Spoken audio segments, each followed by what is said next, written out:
நிறைவான ஒரு வாழ்க்கை, சொந்த வாழ்க்கை எப்படி இருந்ததுன்னு தெரியாது. அவருடைய பெண்ணை குழந்தாங்க, வைஷ்ணவின்னு ஒரு பொண்ணு நடிக்க வச்சு பார்த்தாங்க. அந்த பெண்ணு கவர்ச்சிக்கும் வரல, நடிப்புக்கும் வரல. அது அப்படியே கல்யாணம் ஆகி போச்சு. தெலுங்குல சவுக்காருங்கிற ஒரு படத்தில் ஆக்ட் பண்ணாங்க. அதில் தான் அவங்களுக்கு பேர் சவுக்கார் ஜானகின்னு பேர். அவங்க எப்படி சினிமாவுக்கு வந்தாங்கன்னா, அவங்க தங்கச்சி கிருஷ்ணகுமாரி தான் அன்னைக்கு டாப் ஸ்டார் தெலுங்குல. அவங்க மூலமா தான் இவங்க அறிமுகம் ஆனாங்க. கிருஷ்ணகுமாரிக்கு அழகான முகம், ஒரு இளமையா இருக்கும், ரொம்ப கவர்ச்சியான முகம், பார்த்துக்கிட்டே இருக்கலாம், ரொம்ப அழகான முகம். அன்னைக்கு வரும்போதே கிளம்பியா வந்தாங்க. அதுதான் அவங்க கிட்ட இருக்கிற ஒரு இது. தமிழ்ல எப்படி அறிமுகம் ஆனாங்கன்னாக்கா, வளையாபதினு மாடர்ன் தியேட்டர்ஸ்ல படம் எடுத்தாங்க. முதல் படம் modern theatre, Salem modern theatres. அதுல வந்து இவங்க கதாநாயகியா வந்தாங்க. சவுக்கார் ஜானகியனுடைய நடிப்பை நீங்க பார்க்கணும்னு எடுத்தீங்கன்னா, புதிய பறவை இருக்குது, அது ஒரு பக்கம் இருக்கு. ஆனா புதிய பறவையில வந்து சரோஜா தேவி பெருசா ஸ்கோர் பண்ணாங்க. இவங்களை விட அவங்க பெருசா ஸ்கோர் பண்ணாங்க. ஆனா இவங்க வந்து வில்லியா இவங்க தான் வருவாங்க. சேஸ் எ க்ரூக்கட் ஷேடோங்கிற ஒரு இங்கிலீஷ் படம், ஆங்கில படம். அந்த படம் அலங்கார் தியேட்டருக்கு அப்புறம் பேர் மாறுது, அந்த குளோப் தியேட்டர்ல ஓடிச்சு. ஒரு அதிர்ச்சி உண்டாக்கும் பாருங்க சில சீன்ஸ். அதுக்காக அப்படி ஓடிச்சு அந்த படம். என்ன காட்சி சொல்றீங்க? அதிர்ச்சினா சேஸ் எ க்ரூக்கட் ஷேடோ. அந்த தன்னை துரத்திக்கிட்டு இருக்க போலீஸ் அதிகாரி ஒரு பிளான் பண்ணி கொண்டுட்டு தான் நினைச்சு அவன் செத்து போயிட்டான்னு நினைச்சிருவான். நினைச்சிட்டு ஒரே சந்தோஷமா வீட்டுக்கு வந்து ஒரே குஷியா டெலிஃபோன் கிட்ட நின்றுட்டு சிரிச்சுட்டு தீர்த்துட்டேன்னு கத்திக்கிட்டு இருப்பா. அப்படி திரும்பி பாப்பா, அவன் கையை ஊத்திட்டு உயிரோட தியேட்டர் அப்படி விடிஞ்சு விழுந்து. அப்ப அப்படிப்பட்ட த்ரில் அந்த படம். உயர்ந்த மனிதன் படத்தை வந்து சவுகார் ஜானகி பண்ண மாதிரி யாரும் பண்ணிருக்கு. சிவகுமார் தன்னுடைய கணவனுடைய மகன் தான் அப்படின்னு தெரியும் போது அவங்க நடிக்கிற நடிப்பு, இந்த சீனை மாத்துங்க, அந்த சீனை மாத்துங்க, அந்த மாத்திருங்க, இதை மாத்திருக்காங்க. அப்பா அவங்க அப்பா கிட்ட சொல்லியிருக்காங்க, ஏபிச்சிட்டு இதெல்லாம் பார்த்தேன். அவனுக்கு நடிக்க தெரியல, படம் ஒண்ணு வேணாம், எடுக்க வேணாம்னு சொல்லிட்டு அவங்க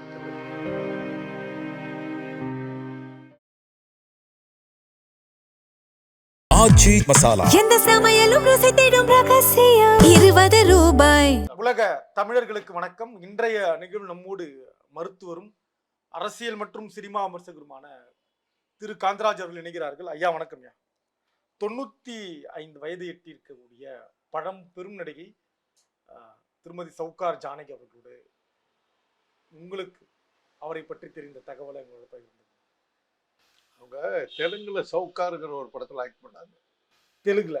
சரி. அதுலதான் அவங்களுக்கு பேர் சவுக்கார் ஜானகின்னு பேர். எம்.டி. ராமாராவ் இல்லையா? அது யாரு நடிச்சாங்க என்னன்னு தெரியும். அந்த படத்தை நான் பார்க்கவும் இல்லை. ரொம்ப ஃபேமஸா ஓடிச்சு, பெரிய வெற்றி அந்த படம் சவுக்கார். ஆனா அவங்க எப்படி சினிமாவுக்கு வந்தாங்கன்னா, அவங்க தங்கச்சி கிருஷ்ணகுமாரி தான் அன்னைக்கு டாப் ஸ்டார் தெலுங்குல.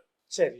அவங்க மூலமா தான் இவங்க அறிமுகம் ஆனாங்க. எப்படி? தெலுங்குல கிருஷ்ணகுமாரிக்கு அழகான முகம், ஒரு இளமையா இருக்கும், ரொம்ப கவர்ச்சியான முகம், பார்த்துக்கிட்டே இருக்கலாம், ரொம்ப அழகான முகம். இவங்களும் எல்லாம் ஹோம்லியா தானே இருப்பாங்க.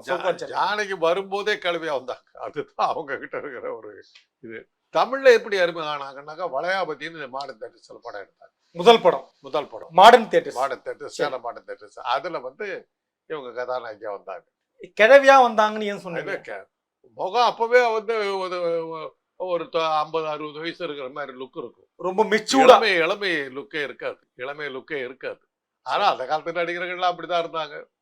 எல்லாம் வரும்போதே இந்த வைஜெயந்தி மாலா மாதிரி ஒரு சில பேர் தான் வந்து குமரிகளா நமக்கு தெரிஞ்சாங்க. இளமை ததும்புறதெல்லாம். மற்றவங்க எல்லாம் சாவித்திரியில என்னைக்குமே இளமையா இருந்தது. கருப்பு வெள்ளை படங்கள்லயே இருந்ததுல சாவித்திரிலாம் வரும்போதே 40-50 வயசு அந்த ரேஞ்சில் தான் வந்தாங்க. அதுல எப்போ ஒரு பெரிய காமெடி சீன் என்ன ஒன்னாக்கா, ரத்த திலகம்னு ஒரு படம் வந்தது. கண்ணதாசன் எடுத்தாரு. அதுல வந்து கல்லூரி மாணவர்களா சிவாஜியும் சாவித்திரியும் வருவாங்க. ஆடி பறந்த பறவைகளின் பாட்டு விடுவாங்க. அந்த பாட்டு, பறந்து செல்கின்றோம் நாம் பிரிந்து செல்கின்றோம்.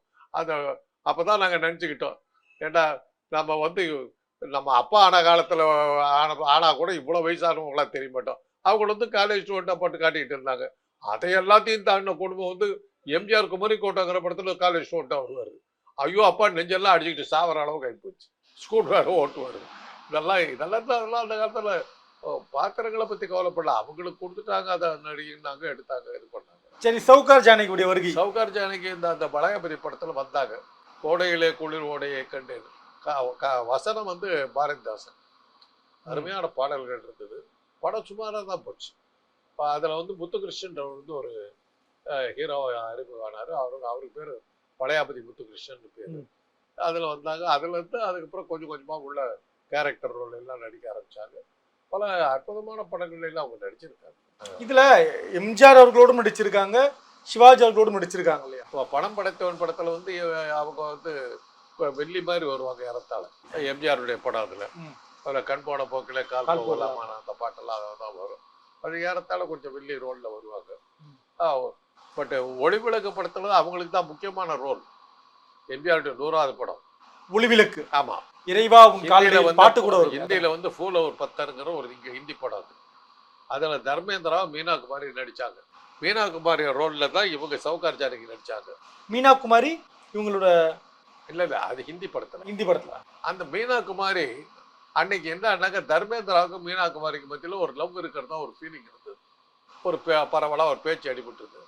அது படத்தில் அவங்க 2 பேர் நடிக்கவும் அது ரொம்ப இயல்பாக வந்து அந்த அந்த பாத்திரத்துக்கும் அந்த உயிரோட்டமாக இருந்தது. அந்த நடிகர்களும் இதாக இருந்தாங்க. சவுகார் ஜானகியை போட்ட போது இரவா ஒன்று திருவிளக்கில் காலடியில் ஏந்துகிறேன் அதெல்லாம் பாட்டெலாம் பாடினாங்க. பட் எம்ஜிஆருக்கு அந்த ரோல் சூட்டே ஆகலை. ஜெயலலிதா வந்து ஒரு கேபரே டான்ஸராக போட்டாங்க. முத்தமாலை எங்கே போய் என்ன பாட்டெல்லாம் பாடிட்டு புதுசாக கட்டிக்கிட்ட ஜோடி தானுங்க. அதெல்லாம் ஆடி பார்த்தாங்க. 100வது படம், அதாவது தமிழ் படத்தில் வந்து 100வது படம் மிகப்பெரிய வெற்றி அடைஞ்சது வந்து எங்கள் காலத்தில் நடிகர் தலைவர் சிவாஜி அவர்கள் படம் தான். என்ன படம்? இது நவராத்திரி. பெரிய வெற்றி அடைஞ்சது. இந்த படம் தோல்வி. மற்ற எல்லா 100 நடிகர்களுடைய 100வது படமும் சரியா போகலை. 100வது படம் நல்ல வெற்றியாக இருந்து அமைஞ்சது வந்து நடிகர் தலைவர் சிவாஜி அவர்களுக்கு தான் இருந்தாங்க.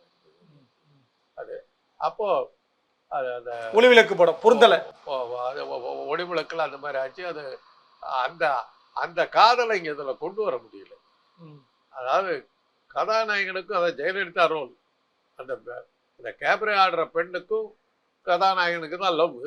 அதே சமயத்தில் இந்த இளம் விதவை கிட்ட இவர் காட்டுற அந்த கதாநாயகன் காட்டுற அன்பு வந்து லேசா காதல் மாதிரி ஹிந்தி படத்தில் தெரிஞ்சுது. படத்தினுடைய வெற்றிக்கு அதுதான் பெரிய காரணமாக இருந்தது. தமிழில் அது இவங்களால கொண்டு வர முடியல. ஜானகி அதுக்கு எடுபடல அவங்க. அதனால அந்த படம் 100வது படம். ஆனால் ஊரெல்லாம் தோரணம் கட்டி அட்டகாசம் பண்ணாங்க 100வது படத்துக்கு. நிக்கல, அது வேற விஷயம். சிவாஜி அவர்களோட உயர்ந்த மனிதன் அவங்களோட சவுகார் ஜானகியினுடைய நடிப்பை நீங்க பார்க்கணும்னு எடுத்தீங்கன்னா புதிய பறவை இருக்குது, அது ஒரு பக்கம் இருக்கு. ஆனா புதிய பறவையில வந்து சரோஜா தேவி பெருசா ஸ்கோர் பண்ணாங்க. இவங்களை விட அவங்க பெருசா ஸ்கோர் பண்ணாங்க. ஆனா இவங்க வந்து வெள்ளியா இவங்க தான் வருவாங்க புதிய பறவையில. இரட்டை வேடம். ஆமா, இரட்டை வேடம்னு சொல்ல முடியாது, அவங்கள தான் கொண்டுடுவார் இவர். ஆமா, முதல் இதுல அதை கண்டுபிடிக்கிறதுக்கு வர்ற சிஐடியா தான் சரோஜா தேவி வருவாங்க. சேச குருக்கட் ஷாடோங்கிற ஒரு இங்கிலீஷ் படம், ஆங்கில படம். அந்த படம் அலங்கார் தியேட்டர் அப்புறம் பேர் மாறுற அந்த குளோப் தியேட்டர்ல ஓடிச்சு. ஒரு அதிர்ச்சி உண்டாக்கும் பாருங்க சில சீன்ஸ். அதுக்காக அப்படி ஓடிச்சு அந்த படம். என்ன காட்சி சொல்றீங்க? அதிர்ச்சினா சேச குருக்கட் ஷாடோ அந்த தன்னை துரத்திக்கிட்டு இருக்க போலீஸ் அதிகாரி ஒரு பிளான் பண்ணி கொண்டுட்டு தான் நினச்சி அவன் செத்து போயிட்டான்னு நினச்சிருவான். நினச்சிட்டு ஒரே சந்தோஷமா வீட்டுக்கு வந்து ஒரே குஷியா டெலிஃபோனுக்கிட்ட நின்றுட்டு சிரிச்சுட்டு தீர்த்துட்டேன்னு கத்திக்கிட்டு இருப்பா. அப்படி திரும்பி பாப்பா, அவன் கையை அப்படி வச்சு நின்றுட்டு இருப்பான் உயிரோட. தியேட்டர் அப்படியே விடிஞ்சு விழுந்துக்கும். அப்போ அப்படிப்பட்ட த்ரில் அந்த படம். அதை வந்து இந்தியாவில் வாங்கி இவங்க ஸ்ரீசங்கான்னு வங்காள மொழி படமாக எடுத்தாங்க. இங்கிலீஷ் படத்தை ஸ்ரீசங்கான்னு வங்காள மொழி படமாக எடுத்ததை இந்த வங்காள மொழி படத்துக்கு காசு கொடுத்து இவங்க வாங்கிட்டு வந்தாங்க. புதிய பறவையா தமிழ்ல. அதுல சிவாஜியுடைய சொந்த படம் இல்லையா? சிவாஜி கணேசன் சொந்த படம். சிவாஜி அதுல தயாரிப்புன்னு சொல்லலாம், ஏறத்தாழ சொல்றது. ஆனா புதிய பறவையே காட்சி பயங்கரமா இருக்குமையா. கிளைமேக்ஸ் காட்சி எல்லாம் அந்த கிளைமேக்ஸ் எல்லாம் இது பண்ணி கொண்டாங்க. ஒரே ஒரு அரை தான் அரைஞ்சவன் செத்து போயிட்டான்னு. ஆமா, இதய பலவீனமா இருந்தது அதான் சொல்லுவாரு. பட் படம் வந்து அந்த டைம்ல படகோட்டியும் வந்தது, இதுவும் வந்தது. ம். புதிய பறவை தான் பெட்டரா ஓடுச்சு. பட் இருந்தாலும் எதிர்பார்த்த வசூல் 2 படத்துக்குமே கிடைக்கும். 2மே வண்ண படங்கள். படகோட்டியும் சரி, புதிய பறவை 2க்குமே எம்எஸ் விஸ்வநாதன் தான் இசை. இதுலயும் சரோஜா தேவி தான் கதாநாயகி, இதுலயும் சரோஜா தேவி தான் கதாநாயகி. அந்த டைம்ல சரோஜா தேவிக்கும் எம்ஜிஆருக்கும் மத்தியில கொஞ்சம் பணம் கூட்டாச்சு. புதிய பறவையில தனக்கு நல்ல ரோல் இருக்கிறதா நினைச்சு அந்த அம்மா புதிய பறவைக்கு தான் கான்சென்ட்ரேஷன் அதிகமாக காட்டுச்சு, படகோட்டிக்கு அதிகமாக காட்டு. இதுல மீனவ பெண்ணா வருவாங்க. சும்மா வந்துட்டு போற ரோல். வழக்கப்படி எம்ஜிஆர் படத்துல வந்துட்டு போற ரோல் அந்த மாதிரி பண்ணிட்டு இருந்தாங்க. அதனால அதுல கொஞ்சம் எம்ஜிஆருக்கு சரோஜா தேவிக்கு கொஞ்சம் பிணக்கெல்லாம் ஏற்பட்டுச்சு. இப்ப சரோஜா தேவியும் ஒரு படத்துல இருக்காங்க, சவுகார் ஜானகியும் ஒரு படத்துல இருக்காங்கன்னா கதாநாயகிகளுக்குள்ள போட்டி வராதாயா? அது மாதிரில ஏன்னா ரோல் டோட்டலா டிஃபரெண்ட். புதிய பறவையில வந்து ஏறத்தாழ அந்த சவுகார் ஜானகி ரோல் வந்து கொஞ்சம் வில்லி ரோல் தான். அதான் புரிச்சவங்கிட்ட அவங்க சரியா இருக்க மாட்டாங்க. ஆமா, அது மாதிரி தான் கதை. ஆமா, டான்ஸ் ஆடுறது வர்றது போறது, மேலை நாட்டு நாகரிகம், மேலை நாட்டு இதெல்லாம் இருக்கும். அதே சமயத்துல இவங்களும் ஏறத்தாழ வில்லி. அவங்கதான் வில்லியே கிளைமேக்ஸ்ல. அவரை காட்டி இதுக்காக நீ போட்ட வடத்தை நீ ஏத்துக்கிறியான்னு கேட்பாரு கடைசியில.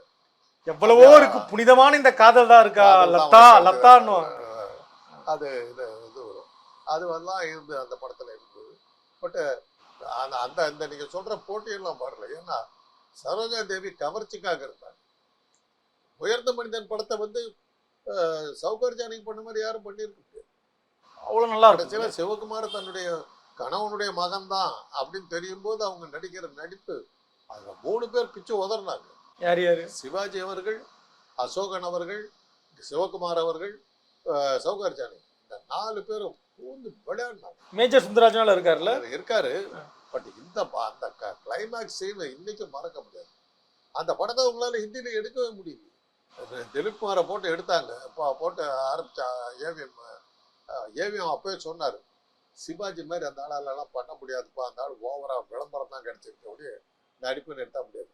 அப்புறம் அவரை கூப்பிட்டாங்க. அவர் அந்த படத்தை பாம்பேக்கு வரவழைச்சி பாம்பேல 2 தடவை பார்த்துட்டு எல்லாம் திரும்பி வந்துட்டு திரும்பி இப்போ சென்னையில் ஒரு 4 ஸ்க்ரீன் பண்ணிட்டு எல்லாம் அவர் சொல்லி அது இவர் ஏவிஎம் குமரன் சார் எழுதியிருப்பார், இந்த சீனை மாற்றுங்க, அந்த சீனை மாற்றுங்க, அந்த மாற்றிருங்க, இதை மாற்றிருக்காண்டாரு. அப்போ அவங்க அப்பாட்ட சொல்லியிருக்காங்க மெய்யப்ப செட்டியார்கிட்ட, இதெல்லாம் மாற்ற அவனுக்கு நடிக்க தெரியல, படம் ஒன்று வேணாம் எடுக்க வேணாம்னு சொல்லிட்டு அவங்க எடுக்கவே. அது ஏவிஎம் தன்னுடைய வாழ்க்கை வரலாம் எழுதியிருக்காரு. உயர்ந்த மனிதன் படத்தை எடுக்கிறதுக்கு முயற்சி பண்ணாங்க. திலீப் குமாரால் அது முடியல, பேசாம நாங்கள் கேன்சல் பண்ணிட்டோம். இந்தியில எல்லா நடிகருமே பயந்துட்டாங்க. அதே மாதிரி சில நடிகர்கள் நம்ம கிட்ட இருந்தாங்க. இப்போ வந்து சித்தி படத்தை இந்தியில எடுத்த போது, காதலிக்கு நேரம் இல்லை இந்தியில எடுத்த போது பாலையா ரோலை பண்றதுக்கு ஆள் கிடைக்கல.